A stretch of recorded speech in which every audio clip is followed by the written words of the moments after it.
Salam alaikum, bonjour à tous, en espérant que vous allez bien. On va reprendre la suite des lettres. Et aujourd'hui, on va voir la lettre Ra. J'ai décidé, vous me donnerez votre avis sous les vidéos si vous voulez, de faire une seule vidéo par lettre. Autant les premières lettres, si vous les avez faites, je décortiquais et je faisais plusieurs vidéos, plusieurs séquences. Autant là, je vais tenter pour tout regrouper. Donc, aujourd'hui, on va faire la lettre Ra. La lettre Ra, c'est une lettre qui ne s'accroche jamais à gauche. D'accord? Comme la lettre Del et Zel qu'on a déjà vu précédemment. Alors, comme d'habitude, je vous montre comment elle s'écrit la lettre. Quand elle est seule, en début, en milieu ou à la fin d'un mot. Quand elle est seule, vous voyez, c'est juste un petit trait et ça descend en dessous de la ligne. En début d'un mot, la même chose. En milieu d'un mot, en début d'un mot, elle est comme ça, mais comme elle ne s'accroche pas à gauche, voilà, c'est comme si elle était seule. En milieu d'un mot, donc là, il y a une lettre, et là, on écrit le Ra, et l'autre lettre, elle reprend ici. On ne l'accroche pas à gauche. Et à la fin, donc là, il y a une lettre, ici, là, et à la fin, elle descend. Voilà. Mettez pause pour que vous ayez le temps de réécouter, etc., et de réécrire.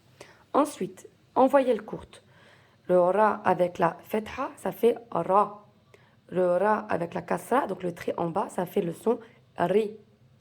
Le Ra avec la damma, ça fait le son Rou.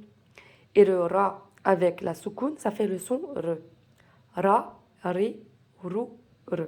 C'est une lettre que j'avais beaucoup de mal à prononcer. Peut-être que j'ai encore un peu de mal là maintenant. Mais c'est, on va dire, un peu un R roulé. Voilà. Ra. La lettre Ra. Ensuite, en voyelle longue. Alors, le Ra avec le Elif, comme il ne s'accroche pas, donc voilà, il y a un espace entre les deux. Hein.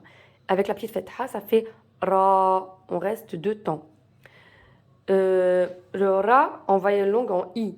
Donc, comme il ne s'accroche pas, ici, le Ya, on va l'écrire comme ça, avec les deux points en dessous, et la kasra ici. Donc ça fait Ri quand c'est au milieu d'un mot. C'est-à-dire que là, il y a une lettre. D'accord? Et là, c'est la voyelle longue en I à la fin d'un mot.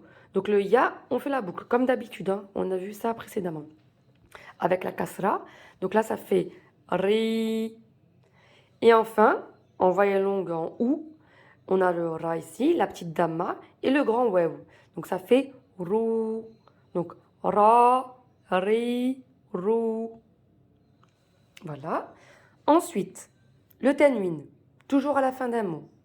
Vous avez donc là une lettre, là vous avez une lettre, là vous avez une lettre. Donc ça, c'est ce qu'on trouve à la fin d'un mot. Donc là, vous avez le Ra avec le Alif et deux Fetha. Ça fait le son Ren. Là, vous avez le Ra avec deux Kasra.